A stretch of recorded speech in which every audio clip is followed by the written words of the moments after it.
Students కొన్ని లక్షణాలు ఉన్నాయి. ఆ స్టూడెంట్స్ ఎవరైనా సరే ఎందుకు మీకు 10th క్లాస్లో 10 పాయింట్స్ రావడం లేదు, ఎందుకు మీరు అనుకున్న మార్కులు సాధించలేకపోతున్నారు అంటే దీనికి మొట్టమొదటి కారణం పక్క చూపును చూడటమే, మాట్లాడుతూ ఉండడమే. మీ ఇష్టం, మీ చదువు, మీ మార్కులు, మీ జీవితం. కనీసం ఈ గంట సేపు, ఈ అర్ధగంట సేపు నువ్వు ఏకాగ్రతలో ఉండలేకపోతే నీ కళ్ళు, నీ చూపులు, నీ మనసు, నీ ఆలోచన, నీ భావన ఒకే వైపు లేకపోతే ఈ పరీక్షల్లో నువ్వు సాధించలేవు. ఎవరికైతే మీరు అలాంటి ఏకాగ్రతతో ఉంటారో, నీ కోసమని వింటావు, నీ భవిష్యత్తు కోసమని వింటావు, నీ కోసమే నువ్వు చదువుకుంటావు, నీ కోసమే నువ్వు ఆ ఆలోచన చేస్తూ మంచి మార్కులు సాధించడానికి ఒక ప్రణాళిక వేసుకుంటావు. కానీ ఎంతమంది మీరు ఇక్కడ కూర్చున్నటువంటి పిల్లలు తల్లిదండ్రుల యొక్క ఆశీస్సులు ప్రతిరోజు తీసుకుని ఇక్కడికి వస్తారు, స్కూల్కి వస్తారు, పరీక్షలకు పోతారు, వారు మాత్రమే విజయం సాధిస్తారు. అది తల్లిదండ్రుల యొక్క ఆశీస్సులు తెలిసినటువంటి వాళ్ళకి ఆ విలువ తెలుస్తుంది. దయచేసి నేను చెప్పే ఒకే ఒక్క సెంటెన్స్ కింద మీకు తెలిస్తే ఆ ఒక్క సెంటెన్స్ తోనే 10 పాయింట్స్ తెచ్చుకోవచ్చు. మీరు ఫెయిల్ అయ్యేవారు పాస్ అవుతారు, పాస్ అయ్యేవారు ఎక్కువ మార్కులు తెచ్చుకుంటారు, ఎక్కువ మార్కులు తెచ్చుకునే వారు 10 పాయింట్స్ వస్తాయి. ఒకే ఒక్క సెంటెన్స్ తో నేను ఆపేస్తాను. ఆ ఒక్క సెంటెన్స్ నీ గురించి నీకు తెలియదు. ఇప్పటి వరకు కూడా నీ గురించి నీకు తెలియదు. 15 సంవత్సరాల వయసు వచ్చిన రేపు పబ్లిక్ ఎగ్జామ్ రాయిపోతున్నా మీ తల్లిదండ్రులకు ఒక బహుమతి ఇవ్వాలనే సంగతి కూడా మీకు తెలియక మీరు అల్లరి చేస్తూ మాట్లాడుతూనే ఉన్నారు చాలా మంది. ఎవరైనా సరే 10th క్లాస్ లోపల ఎవరైతే మంచి మార్గంలో, మంచి పద్ధతిలో, మంచి ఆలోచనలతో ఉంటారో వారు మాత్రమే జీవితంలో సక్సెస్ అవుతారు. ఇది 10th క్లాస్ చాలా కీలకమైంది. ఈ తలరాతను మార్చేది, మీ భవిష్యత్తును మార్చేది. మీకంటూ ఒక ఉన్నత స్థాయిని ఎదగడానికి చిన్న క్లాస్ నుంచి కలెక్టర్ వరకు కూడా 10th క్లాస్ అవసరం అనే సంగతి తెలిసిన వాళ్ళకే తెలుస్తుంది దాని యొక్క విలువ. నీ సంగతి అంటే, నీ గురించి అంటే, నేను ఎలా చదువుతున్నాను, ఏ సబ్జెక్టులో నాకు ఎక్కువ వస్తున్నాయి, ఏ సబ్జెక్టులో నాకు తక్కువ వస్తున్నాయి, ఎందుకు తక్కువ వస్తున్నాయి, ఫ్రెండ్స్ వల్ల తక్కువ వస్తుందా, టీవీ చూడడం వల్ల తక్కువ వస్తుందా, లేకపోతే సినిమాలు వెళ్ళడం వల్ల తక్కువ వస్తుందా, ఏమిటని నువ్వు తెలుసుకోలేకపోవడం వల్లే నీకు మార్కులు తక్కువ వస్తున్నాయి. ఇప్పుడే ఈ క్షణం 10th క్లాస్ రాసేటువంటి విద్యార్థులు నీ గురించి ఒక్క క్షణం ఆలోచించు. రేపు రోజు నుంచి నీ నడక, నీ నిద్ర, నీ మాట, నీ తీరు, నీ ఆలోచన అన్ని మారిపోతాయి. నీ భవిష్యత్తు బంగారం అయిపోతుంది. అందుకే ఇంటి దగ్గర నుంచి ఎవరైనా తల్లిదండ్రుల ఆశీస్సులు ఉన్నప్పుడే నీకు ఇలాంటి ఆలోచనలు ఉండవు. చాలా ప్రశాంతంగా నడుస్తూ క్రమశిక్షణతో ఉంటావు. ఎక్కడికి వచ్చినా ఒక సమావేశంలో కావచ్చు, స్టడీ అవర్లో కావచ్చు, క్లాసులో చెప్పేటువంటి పాఠాల వల్ల కావచ్చు, నువ్వు ఏకాగ్రత కలిగి ఉంటావు. నీ గురించి నువ్వు తెలిసిన వ్యక్తిగా ఇది తెలుస్తుంది. నేను పాస్ కావాలి, నేను మంచి మార్కులు తెచ్చుకోవాలి, నేను 10 పాయింట్స్ తెచ్చుకోవాలని ఎవరైతే ఇక్కడే ఇప్పుడే అనుకుంటారో ఈ అర్ధగంట సేపట్లోనే నువ్వు ఎన్ని మార్కులు అనుకుంటావో అన్ని మార్కులు నీకు వస్తాయి. లాంటి ఈ సమయాన్ని మీరు నేను కలిగిన ఒక స్కూల్కి వెళ్ళాను. 1000 మంది పిల్లలు ఇలా కూర్చున్నారు. అలా కూర్చుంటే నేను అడిగాను, ఇదే ప్రశ్న అడిగాను, నాన్న బంగారు ఉన్నారు, ఇంత చక్కగా ముద్దుగా ముద్దుగా ఇంత బాగున్నారు, మీరు బంగారు అంటే స్కూల్లో చదివిస్తున్నారు మీ తల్లిదండ్రులు, వాళ్ళు ఎవరెవరు, మీరు వాళ్ళ యొక్క ఆశీస్సులు తీసుకొని, వాళ్ళ దీవెన తీసుకొని మీరు స్కూల్కి వచ్చారంటే అప్పుడు చెప్పారు, ఒక్క 2వ తరగతి నుంచి 10th క్లాస్ వరకు కూర్చోబెట్టారు. అక్కడ ఎవ్వరూ లేదు. ఒక్క 2nd క్లాస్ పిల్లవాడు ఫ్రంట్ లో కూర్చున్నవాడు లేచారు. లేచి, సార్ నేను దీవెన తీసుకొని వస్తాను సార్ ప్రతిరోజు స్కూల్కి అన్నాడు. అప్పుడు నాకు డౌట్ వచ్చింది అబ్బాయి మీద, నాన్న నిజంగా నువ్వు దీవెన తీసుకొని వస్తున్నావా, అయితే మీ అమ్మ ఏం పని చేస్తుంది నాన్న అన్నాను. మా అమ్మ చనిపోయింది సార్ అన్నాడు. మరి మీ నాన్న ఏం చేస్తాడు అన్నాను. మా నాన్న కూడా చనిపోయారు సార్ అన్నాడు. మరి ఎవరికి దీవెన తీసుకున్నావురా, ఎవరి దగ్గర దీవెన తీసుకొని వస్తున్నావురా అంటే, మా అమ్మ నాన్న చనిపోయిన ఆ ఫోటోలో, మా అమ్మ నాన్న ఉండే ఫోటోలో పాదాలకు నమస్కారం చేసి నేను ప్రతిరోజు స్కూల్కి పోతున్నాను సార్ అని వాళ్ళు చెప్తున్నారు. అది జీవితం. అలాంటి జీవితం జీవిస్తే నీ భవిష్యత్తు బంగారమైపోతుంది. తల్లిదండ్రులు నీకు జీవితం, తల్లిదండ్రులు నీకు సర్వస్వం, తల్లిదండ్రులు నీకు స్నేహితులు. అలాంటి భావన ఉంటే ఈ 55 రోజులు చాలు. నువ్వు ఎన్ని రోజులు మిస్ అయిపోయినా కూడా, ఇన్ని రోజులు నువ్వు వేస్ట్ గా సమయాన్ని వృధా చేసుకున్నా ఆ తల్లిదండ్రుల యొక్క దీవెన తీసుకొని రావాలి. పరిస్థితి అన్నాను. ఈ చిన్న వయసులో ఆ విషయం ఎవరు చెప్పారు అంటే అప్పుడు చెప్తున్నాడు వాడు, మా నాన్నమ్మ చెప్పింది సార్. ఎవరైనా సరే తల్లిదండ్రులు చనిపోయినా బ్రతికినా వాళ్ళ జీవితం మీకు శ్రీరామ రక్షణ.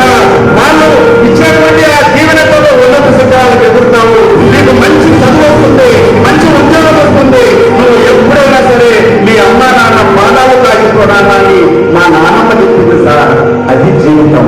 అల్లని మాటలు, అల్లని చేష్టలు, పక్కన వాళ్ళని డిస్టర్బ్ చేయడం, అల్లని చేసుకుంటూ జీవితం కాదు, అల్లరితో కబుర్లు కాదు. ఈ ప్రణాళిక బద్ధంగా ఉదయం ఏం చదవాలి, రాత్రి ఏం చదవాలి, ఎంతసేపు చదవాలి, ఎవరి కోసం చదవాలి, ఎవరితో చదవాలి, ఇన్ని విషయాలకి నీ మైండ్కి ఎక్కితే ఈ పక్కన కూర్చున్న వాడిని కూడా కింద పిన్ను వేస్తే నీకు సౌండ్ వినపడుతుంది. నీ పక్కన ఎవరు కూర్చున్నది కూడా నీకు అర్థం కాదు. అందుకే దయచేసి బంగారు లాంటి పిల్లలు ఉదయం తెల్లవారుజామున 4 గంటల నుంచి 6 గంటల వరకు, సాయంత్రం 6 నుంచి 8 కానీ 7 నుంచి 9 కానీ, సాయంత్రం 2 గంటలు, ఉదయం 2 గంటలు ఎవరు చదువుతారు, స్టడీ అవర్లో స్కూల్లో ఎవరు చదువుతారు చిన్నది. ఈ సాధించుకుంటే నీకు ఎన్ని మార్పులు కావాల్సిన వస్తాయి, అది నువ్వు అనుకోవాలి. నువ్వు ఎక్కడికి పోయావు, కన్నుడికి పోయావు నంద్యాల నుంచి అంటే నంద్యాలకి పోతావు. నువ్వు లేదంటే నీ పద్ధతులు మార్చుకుంటావు, నీ నడక మార్చుకుంటావు, నువ్వు చదివే విధానం మార్చుకుంటావు. కరెక్ట్ గా 10 పాయింట్స్ ఒకవైపు ఉన్నాయి, ఇంకొక వైపు 4 విషయాలు ఉన్నాయి. నలుగురు మాత్రం పక్కన నిలబడి ఉన్నారు. ఇటువైపు నలుగురు ఉన్నారు. ఈ నలుగురిని నమ్ముకుంటే నువ్వు ఖచ్చితంగా విజయం సాధిస్తావు. నీ జీవితంలో విజయం సాధిస్తావు. ఎక్కడ అవటం అనేది జరగదు. ఈ పక్కుండే నలుగురిని ఈ కనీసం నీ జీవితంలో ఈ 50 రోజులు ఈ బాల్య దశలో 10th క్లాస్ లోపల కనీసం గుర్తించు. మొట్టమొదటి వ్యక్తి తల్లి, 2 తండ్రి, 3 గురువు, 4 దేవుడు. ఈ దేవుడే చివరిలో ఉండి ఈ ముగ్గురిని నీ కోసం సృష్టించినాడు. నీకు జన్మనిచ్చేదానికి తల్లిదండ్రుల్ని, నీకు జ్ఞానాన్ని ఇచ్చేదానికి గురువులు చేసి ఈ రోజు మీరు 10th క్లాస్ రాస్తున్నారంటే ఆ జ్ఞానం ఇచ్చిన గురుదేవులకు నేను నమస్కరిస్తున్నాను. ఎందుకు నేను నమస్కరిస్తున్నాను? ఇది జీవితం. వీళ్ళని నమ్ముకున్నవాడు ఎప్పుడు చెడిపోడు. ఈ పక్క నలుగురున్నాయి. ఆ 4 ఎవరైతే పట్టుకుంటారో కనీసం ఈ 50 రోజులు వదులుతారో వాళ్ళు మాత్రమే సుఖపడతారు. లేకపోతే ఈ 50 రోజులు ఉండరు, ఫెయిల్ అయిపోతారు. ఓటమి కలుస్తుంది. మొట్టమొదటి వ్యక్తి చెడు స్నేహం, 2వ వ్యక్తి సినిమా, టీవీ, అలాగే సెల్ ఫోన్. 10th క్లాస్ లోపల మీకు ఇప్పుడు ఉన్నటువంటి వయసులో మీకున్నటువంటి మేధస్సు, మీకున్నటువంటి ఆలోచన, మీకున్నటువంటి జ్ఞాపక శక్తి ఏ వయసు వాళ్ళకి లేదు కాబట్టి మీరు ఏమనుకుంటే అదే సాధిస్తారు. మీరు ఈ రోజు అనుకుంటే ఇంటి దగ్గర ఎవరైతే టైం టేబుల్ పెట్టుకొని చదువుతారో ఈ రోజే వెళ్ళి రాత్రి కల్లా ఒక టైం టేబుల్ ఎవరి దగ్గర ఉంటుందో, ఇంట్లో స్కూల్లో ఏ విధంగా టైం టేబుల్ ఉందో ఇంట్లో కూడా ఒక టైం టేబుల్ ఉండాలి. ఆ కాల పట్టిక పెట్టుకొని ఎన్ని గంటలకు ఇంటికి పోతాం, ఎన్ని గంటలకు అన్నం తింటాం, ఎన్ని గంటలకు చదువుకుంటాం, ఎన్ని గంటలకు తల్లిదండ్రులతో మాట్లాడుకుంటాం. ఇది మీ లిస్టులో ఉండాలి 55 రోజులు. అలాగే తెల్లవారుజామున ఎన్ని గంటలకు వేస్తాం, ఎన్ని గంటలకు స్కూల్ పని ఉంటాము, ఎన్ని గంటలకు మళ్ళా స్కూల్కి వెళ్తామనేటట్టు ఉండాలి. ఈ 50 రోజులు ఇప్పుడే సాధన కమిషనర్ సార్ చెప్పినట్టు ఎవరైతే తక్కువ మాట్లాడతారో వాళ్ళు విజయం సాధించినట్టే లెక్క గుర్తుపెట్టుకోండి. అతి తక్కువ మాట్లాడాలి. నేర్చుకున్న విషయాలన్నీ మైండ్కి ఎక్కించుకోవాలి తప్ప అనవసరమైన మాటలు, అనవసరమైన విషయాలు నువ్వు ఎప్పుడైతే మాట్లాడతావో నీకు జీవితం నాశనం అయిపోతుంది. ఒక టీవీ చూస్తున్నాను, లక్ష్యం పెట్టుకోవడంలో నీ గురించి నీకు తెలిస్తే ఖచ్చితంగా లక్ష్యం ఎలా పెట్టుకోవాలో నేను చెప్తాను. ఒక టీవీ చూస్తున్నాను, ఆ టీవీలో ఒక అమ్మాయిని తెచ్చి ఇక్కడ కూర్చోబెట్టి సన్మానం చేస్తూ ఉన్నారు. ఆ సన్మానం చేసేటప్పుడు వాళ్ళ నాన్నని తీసుకొచ్చి అపుష్ప వాళ్ళు ఇక్కడ స్టేజ్ మీద వాళ్ళ నాన్నని కూర్చోబెట్టారు వాళ్ళ పక్కన. What a wonderful scene it is. ఆ అమ్మాయికి ఇక్కడ సన్మానం జరుగుతూ ఉంటే ఆ అమ్మాయి తండ్రి మాత్రం అక్కడ కరెస్పాండెన్స్ పక్కన కూర్చున్నాడు. అప్పుడు విలేకరులంతా వచ్చారు, ఇలాగే టీవీలో ఫోటోలు అన్ని తీస్తూ ఉన్నారు. ఇలాంటి సమయంలో ఆ అమ్మాయి ముందు కూర్చొని చిరునవ్వుతో నవ్వుతూ ఉంది. వాళ్ళ నాన్న మాత్రం కన్నీటితో ఏడుస్తూనే ఉన్నాడు. ఇక్కడ పై ఉండేటువంటి టవలు తచ్చిపోతుంది, తుడుచుకొని ఆ అమ్మాయి మాత్రం ఆనందంగా కూర్చొని ఉంది.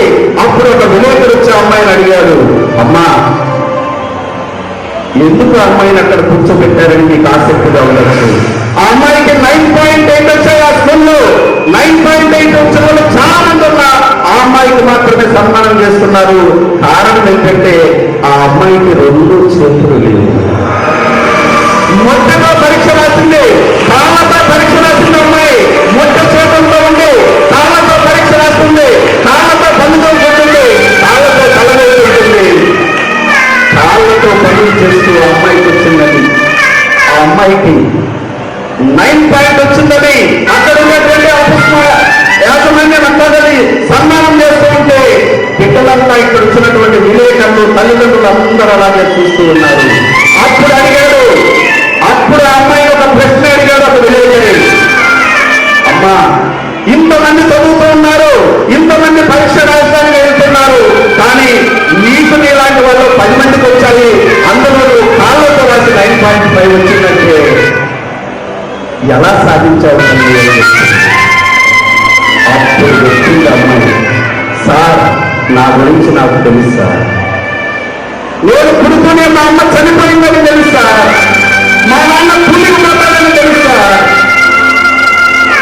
నా చదువే నా జీవితం అని తెలుసు సార్, నాకు 2 చేతులు లేదని కూడా నాకు తెలుసు సార్, నేను కాళ్ళతో రాసి పరీక్ష రాయాలని తెలుసు సార్, ప్రతి నిమిషం ప్రతి క్షణం నా 10 పాయింట్స్ గురించి నేను ఆలోచన చేస్తాను సార్, నేను నిజంగా లేచిన నా శ్వాసలు కూడా నా 10 పాయింట్సే సార్, కానీ నేను స్పీడ్గా కాళ్ళతో రాయలేక నాకు 9.8 వచ్చినాయి సార్. కానీ నేను మా నాన్నని జాబ్ చేసి మంచి ఉద్యోగం చేసి మా నాన్నని నేను ఒక కొడుకులాగా సాగాలి సార్ అని చెప్పించే అమ్మాయి అక్కడ చూసే వాళ్ళంతా నిశ్చేస్తులైపోయి అలాగే చూస్తూ ఉండిపోయారు. మీ గుండెల్లో, మీ మనసుల్లో, మీ హృదయాల్లో ఎక్కడైనా సరే మా అమ్మకు మా నాన్నకు నేను గౌరవం ఇవ్వాలి, వాళ్ళని ప్రేమించాలి, వాళ్ళని పూజించాలి, వాళ్ళని పోషించాలనేటువంటి ఆ అభిలాషగా మీకుంటే మీరు చదివే ప్రతి అక్షరం కూడా బయట నింపుతుంది, మీరు చదవాలనేటువంటి ఆసక్తి కూడా మీకు కలిగిపోతుంది. అందుకని దయచేసి ఈ రోజు నుంచి మీరు ఒక మంచి ఆలోచన తీసుకుని, తల్లిదండ్రుల దీవెన తీసుకుని, నీ గురించి తెలుసుకుని, నీకు ఎన్ని మార్కులు తెచ్చుకోవాలని నిర్ణయించుకుని దాని ప్రకారము ఉదయం సాయంత్రం చదవడము, తక్కువ మాట్లాడటము, ఇంట్లో ఒక టైం టేబుల్ చేసుకోవడము, ఆఖరుకు ఒక లక్ష్యాన్ని పెట్టుకోవాలి. ఒక A4 సైజు పేపర్ తీసుకొని ఆ పేపర్ లో నీకు ఎన్ని మార్కులు కావాలో ఈ రోజే ఒక కలర్స్ వేసుకుని అందంగా ఆకర్షణీయంగా ఉండేటట్టు నువ్వు ఎలా చూపించుకున్నావంటే నువ్వు పోయినప్పుడల్లా నీ ఇంట్లో నువ్వు తిరిగేటప్పుడు నీ లక్ష్యాన్ని కనపడిపోతుంది. అప్పుడే నువ్వు నీ లక్ష్యాన్ని ఖచ్చితంగా చేరుకోగలవు. ఈ రోజే చేయాలి, అలా చేసిన వాళ్ళే సక్సెస్ అవుతారు. అందుకే చెప్తున్నా, మీరు ఈ రోజు ఒక నిర్ణయం తీసుకోవాలి. ఈ 55 రోజులు నేను ఎలా చదవాలి, ఎవరితో చదవాలి అసలు తెలియదు మీకు, ఎవరితో వాళ్ళతో పడితే చదువుతూ ఉంటారు, అది ఒక్కటి తెలుసుకోండి.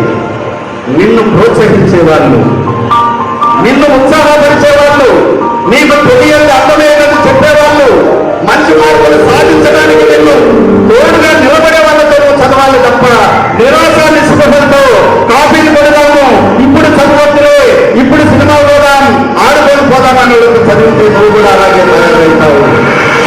దయచేసి నువ్వు ఈ రోజు నేర్చుకోవాల్సింది నిన్ను ప్రోత్సాహపరిచే ఒక మంచి మిత్రులతో కలిసి చదవాలి, మంచి ఆహ్లాదకరమైన వాతావరణంలో చదవాలి, అల్లరి లేకుండా, శబ్దాలు రాకుండా, ఎవరు కనపడని ప్రదేశంలో ఆఖరుకు అమ్మ నాయన టీవీ చూస్తున్నా అక్కడ మీరు చదవకుండా ప్రత్యేకమైన ప్రదేశంలో కూర్చొని మీరు చదువుకోవాలి.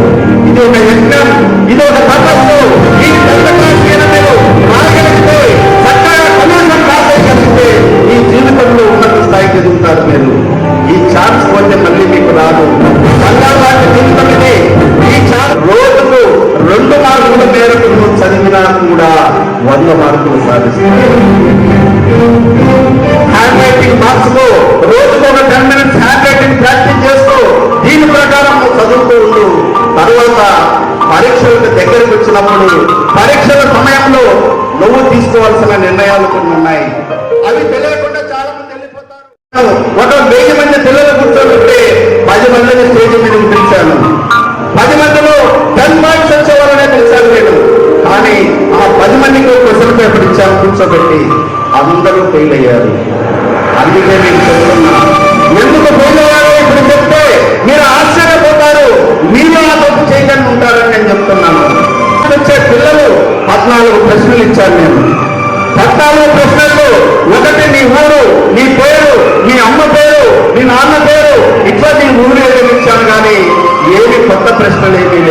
కానీ అక్కడ ఫెయిల్ అయ్యాడు. ఎందుకంటే ఒక్కటి జరిగింది అక్కడ. లాస్ట్ లో ఒక ప్రశ్న రాశాను, ఒక విషయం. పై ప్రశ్నలను నేను చదివాను కానీ ఆన్సర్ చేయనవసరం లేదు అని రాసిచ్చాను. పైన రాసినటువంటి ప్రశ్నలన్నీ నువ్వు ఆన్సర్ చేయవద్దు, కేవలం చదివితే చాలు అని చెప్పాను. లాస్ట్కి వచ్చే తల్లికి అందరూ రాసి పెట్టేశారు. చివరి ఆన్సర్ చివరిని చదవలేదు వాళ్ళు. అప్పుడు అనుకున్నారు, లాస్ట్ వరకు అప్పుడు అర్థమైంది వాళ్ళకు, ఇన్ని పరీక్షలు రాస్తున్నాము, ఈ చిన్న 14 ప్రశ్నలు ఉండేది రాయలేకపోయినాం. కారణం ఏంటంటే చివరి వరకు క్వశ్చన్ పేపర్ చదవకపోవడమే. అందుకే చివరి వరకు ఎవరైతే క్వశ్చన్ పేపర్ చదువుతారో వాళ్ళు సక్సెస్ అవుతారు. అందుకే నేను మళ్ళీ చెప్తున్నా, బాగా చదువుతారు, నిద్రపోకుండా చదువుతారు, కష్టపడి చదువుతారు, భయంగా చదువుతారు, కానీ భయపడవలసింది ఎవరు భయపడాల్సిన పని లేదు. దానికి కారణం చెప్తాను. మనము చదువుతున్నాం, సంవత్సరం అంతా చదివాం, చక్కగా పాఠాలు చెప్పారు మీరు అప్పుడప్పుడు, కానీ 10-20 పరీక్షలు కూడా ఇక్కడ రాశారు. ఇంకెవరికి భయపడాలి? ఎవరికి భయపడాల్సిన పని లేదు. ఆనందంగా ఆడుతూ మనము పరీక్షలకు వెళ్ళాలి. అయితే ఒక్క కిటుకు తెలుసుకోవాలి, మీరు ఆరోగ్యాన్ని కాపాడుకుంటూ ఉండాలి. చక్కగా మంచినీళ్ళు, పెరుగు ఇలాంటి తాగుతుండాలి. అనారోగ్య పాలైతే ఇటువంటి సమయంలో నువ్వు చాలా బాధపడతావు, కృంగిపోతావు, నీ తల్లిదండ్రులు కూడా బాధపడతావు. ఇలాంటి మంచి వాతావరణంలో నువ్వు ఆరోగ్యాన్ని పాడు చేసుకోకూడదు.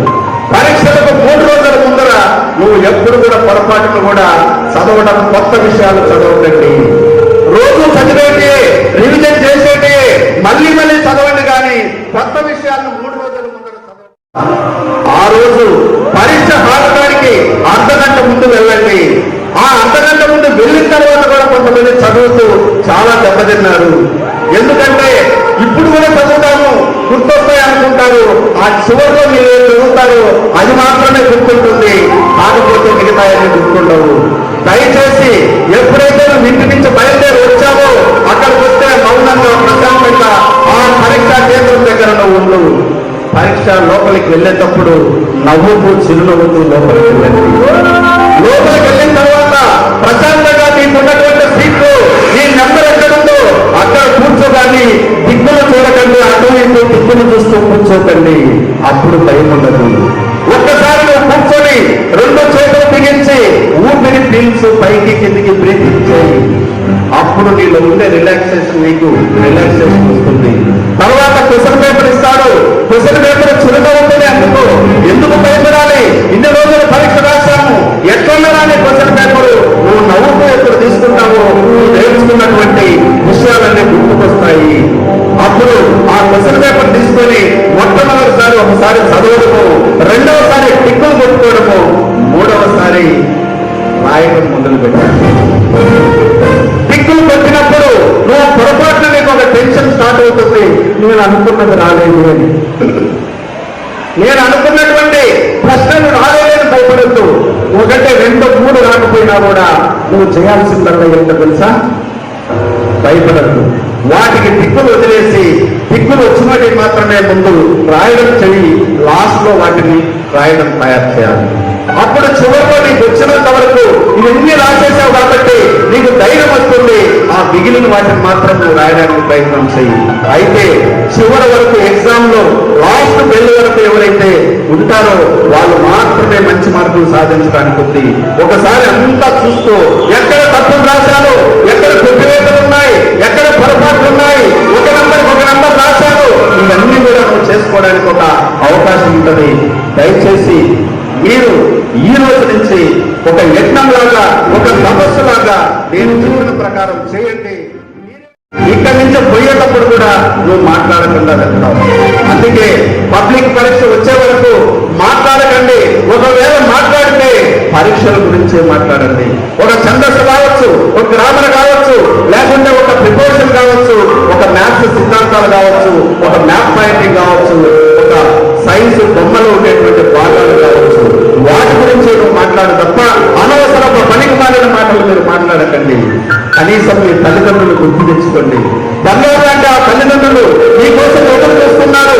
ఎక్కడ పని చేస్తున్నా కూలి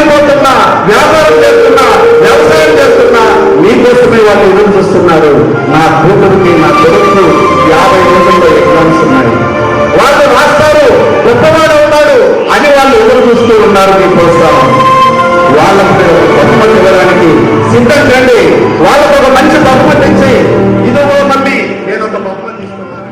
అబ్బాయి పాస్ అయ్యాడు, 10 పాయింట్స్ వచ్చేసాయి. ఆ అబ్బాయి నేరుగా వాళ్ళ ఇంటికి వెళ్ళాడు. వాళ్ళ అమ్మ దగ్గరికి వెళ్ళి, మమ్మీ నాకు 10 పాయింట్స్ వచ్చాయి మమ్మీ, నీ కాళ్ళ దగ్గర. వాళ్ళ అమ్మ ఆనందానికి అవసరం లేవు, ఒక్కసారి వాటిని కౌగులించుకొని ముద్దులు పెడుతూ ఉంది. అంతలోపు వాళ్ళ నాన్న వచ్చాడు లోపలికి. ఏంట్రా అమ్మ కొడుకు ఇంత ఆనందంగా ఉండారు, ఇంత సంతోషంగా ఉండారు అని చెప్తే, డాడీ నా పేరు మా స్కూల్లో ఫ్లెక్సీలో ఉంది, నా ఫోటో. ఆ తండ్రి కూడా కళ్ళల్లో ఆనంద బాష్పాలు కలుగుతున్నాయి. నేరుగా అబ్బాయి దగ్గర వచ్చాడు, భుజం మీద చేయి వేశాడు. రేయ్ శభాష్, నేను నీ కోసం ఎంత కష్టపడుతూ ఉంటే నువ్వు నాకు మంచి బహుమతి ఇచ్చావురా నాన్న. నా కష్టం నాకు ఇప్పుడు గుర్తు రావడం లేదు. వెయ్యిందగా కష్టపడాను నీ కోసం.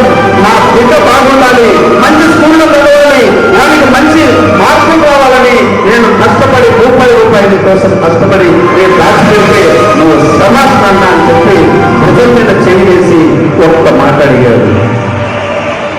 డాడీ అబ్బాయిని, రే ఇప్పుడు చెప్పురా ఎవరు గ్రేట్, నువ్వా నేనా అని అడిగాడు. అప్పుడు చెప్పాడు వాడు, డాడీ నేనే గ్రేట్ అన్న. వాళ్ళ నాన్న బాధపడ్డాడు, ముఖమంతా నల్లగైపోయింది. ఏంట్రా నేను ఇంత కష్టపడి నీ కోసం ఇంత కష్టపడి చేస్తే నువ్వు గొప్పవాడివైనా కూడా నేనే గ్రేట్ అనేది చెప్తున్నావు, నన్నంటావేమని అనుకున్నానంటే అప్పుడు అబ్బాయి చెప్పాడు, డాడీ ఎవరి అప్పుడు చెప్పాడు అని నేనే డాడీ గ్రేట్ అన్నాడు. వాళ్ళ నాన్న బాధపడి కొద్ది దూరం ముందుకు వెళ్ళిపోయాడు. వెళ్ళిపోయిన తర్వాత వాళ్ళ నాన్న మళ్ళా వెనక్కి తిరిగి ఒక్కసారి రే ఇప్పుడైనా చెప్పురా ఎవరు గ్రేట్ అన్నాడు. నువ్వే డాడీ అన్నాడు. ఒక్కసారి వైపు ఆనందం పక్కనపోయాడు ఆ తండ్రి. మళ్ళీ ఒక్క ప్రశ్న వేశాడు వాళ్ళ నాన్న, అప్పుడెందుకు అలా అన్నావురా, ఇప్పుడు ఎందుకు ఇలా అంటున్నావంటే వారు చెప్పే సమాధానము మీ అందరూ కూడా మీ డాడీకి చెప్పాల్సినటువంటి అవకాశం. డాడీ ఎవరి బిడ్డకు వాళ్ళ తండ్రి యొక్క చెయ్యి తన కొడుకు మీద భుజం మీద చెయ్యి మీద పెట్టప్పుడు, ఆ భుజం మీద చేయబడినప్పుడు ఆ సమయంలో ఆ బిడ్డ గ్రేట్ డాడీ. తన తండ్రి యొక్క చెయ్యి ఆ బిడ్డ భుజం మీద పెట్టినప్పుడు గ్రేట్ డాడీ.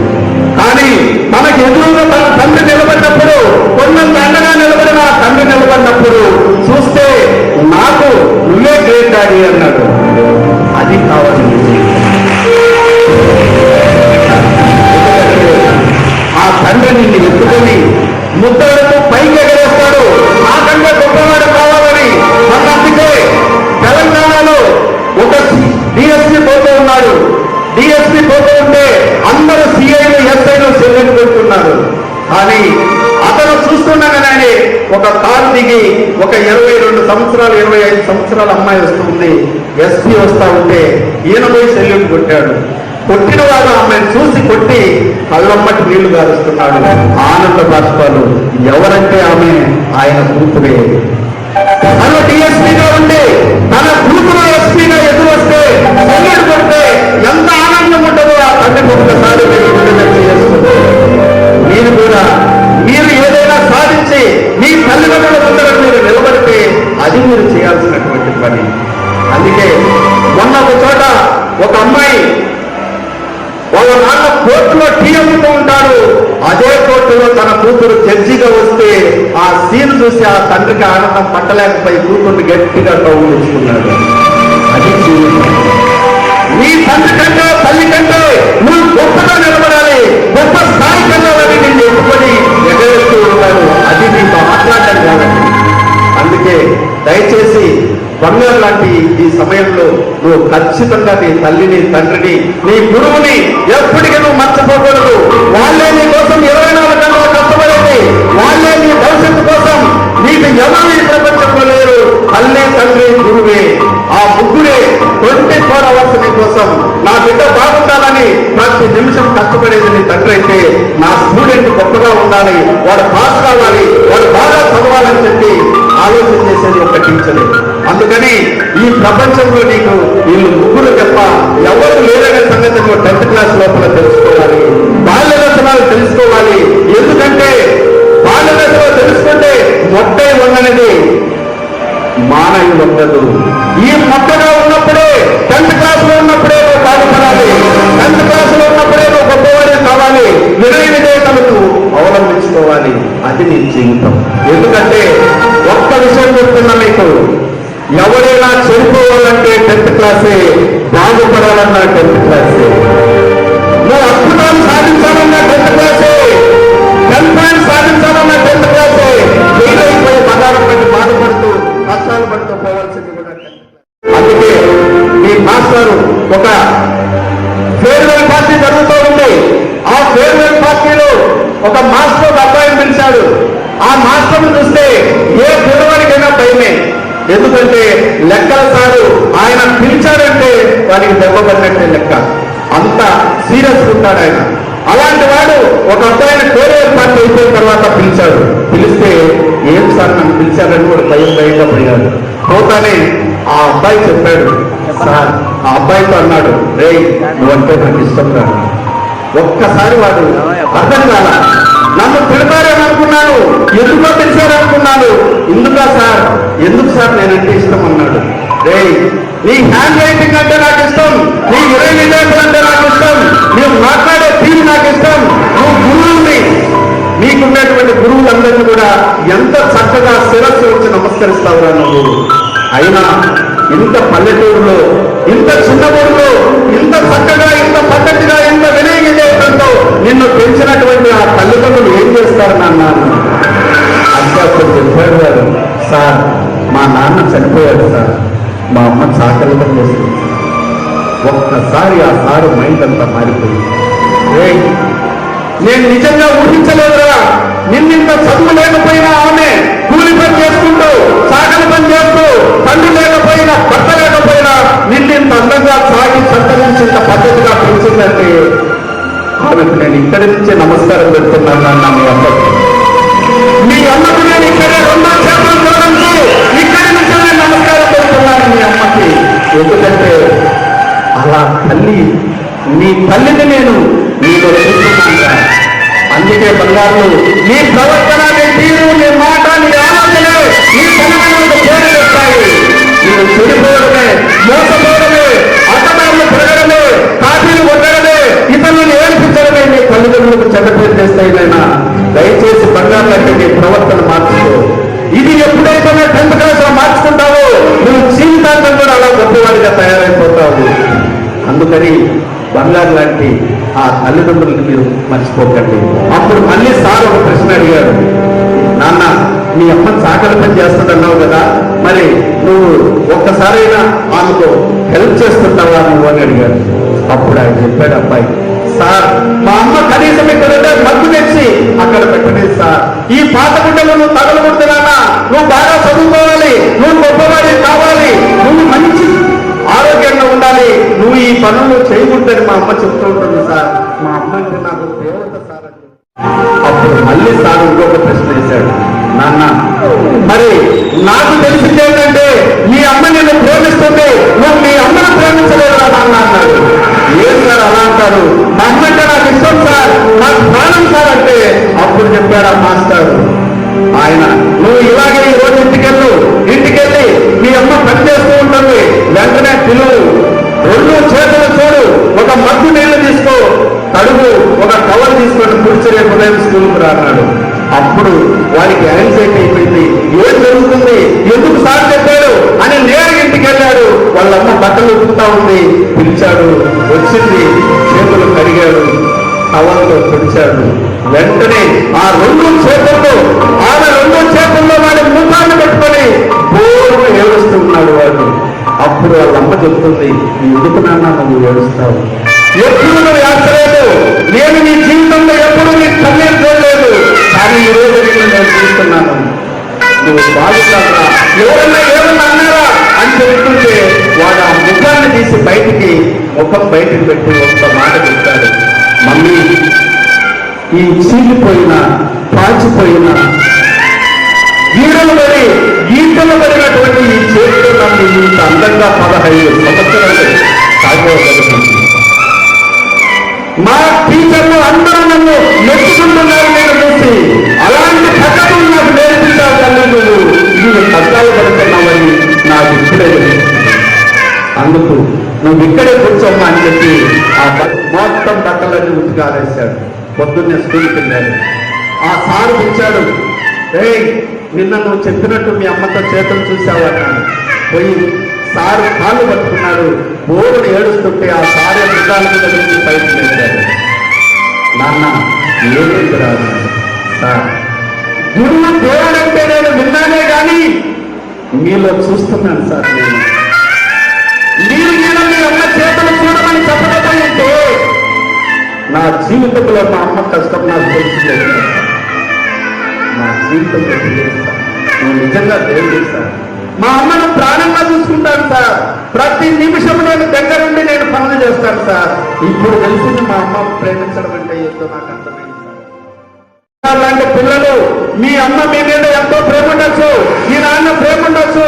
మీకు ప్రేమ ఉన్నది అంటే మీరు వాళ్ళ మాట వినడము, వాళ్ళకు సేవ చేయడం, వాళ్ళకు తోడుగా ఉండడం తప్ప అది ప్రేమించడం మీరంటే వాళ్ళు మిమ్మల్ని ప్రేమిస్తూనే ఉన్నారు. మీ గురువులు కూడా మిమ్మల్ని ప్రేమిస్తున్నారు, అభిమానిస్తున్నారు, పాఠాలు చెప్తున్నారు. వాళ్ళకు ఒక మంచి బహుమతి ఇవ్వడానికి నువ్వు సిద్ధం కావాలని తల్లికి, తండ్రికి, గురువుకి. ఎవరైతే తల్లి, తండ్రి, గురువుని దేవుడిలా పూజిస్తాడో, ఆరాధిస్తాడో వాళ్ళు మాత్రమే జీవితంలో సక్సెస్ అవుతారు, ఉన్నత స్థాయికి ఉంటారు. ఎందుకంటే వాళ్ళ ముగ్గురే దేవుళ్ళు. ఆ దేవుడు మీకు ముగ్గురినే సృష్టించాడు ఈ లోకంలో, తల్లిని, తండ్రిని, గురువుని. తల్లిని, తండ్రిని జన్మనిచ్చేదానికి తల్లిదండ్రి అయితే గురువును జ్ఞానాన్ని ఇచ్చేదానికి. ఆ విషయం తెలుసుకుంటే ప్రతి నిమిషం మీ కళ్ళ ముందర అటు ఇంటిలో, ఇటు స్కూల్లో దేవుళ్ళే కనపడుతున్నారు నాన్న. వాళ్ళను స్మరించిన, వాళ్ళను ఆశీర్వాదం పొందిన, వాళ్ళ దీవెన పొందినా కూడా నీకు మార్పులు తనంతట అవే వస్తాయి నాన్న. అందుకే ఈ రోజు నుంచి నువ్వు కనీసం నీ కోసం కేటాయించుకొని, నీ భవిష్యత్తు కోసం కేటాయించుకొని, నువ్వు ఇంజనీరా, డాక్టరా, లాయరా, టీచరా, ఒక సైంటిస్టా, ఏం కావాలని నువ్వు నిర్ణయించుకొని దాని ప్రకారం నువ్వు జీవితంలో సక్సెస్ కావాలి. ఈ రోజు జీవితంలో నీకు ఎప్పుడైనా సరే మీ అమ్మ మాట నీకు బంగారు మూట కావాలి. ఆమెను ఎదిరించిన, మోసం చేసిన, అబద్ధాలాడిన, ఆమెను తెలియకుండా చిన్న పని చేసినా నువ్వు సక్సెస్ కాలేవు జీవితంలో. నీ నాన్న బాట పూల బాట. ఆ బాటలో నడిచినప్పుడే నీకు పూల వాసనతో, సువాసనతో జీవితం అద్భుతంగా సాధిస్తావు. కానీ ఆ నాన్న బాటను పక్కన పెట్టావంటే నువ్వు ముళ్ళ బాటనే నువ్వు ప్రయత్నిస్తావు, అడ్రస్ లేకుండా పోతావు, ఇబ్బందులు పాలవుతావు, కష్టాల పాలవుతావు. గుర్తుపెట్టి ఈ రోజు నుంచి నీ గురించి నువ్వు తెలుసుకో, నీ భవిష్యత్తు కోసం నువ్వు పునాదులు వేసుకో. అందుకే ఇప్పుడే వేసుకో. ఎందుకంటే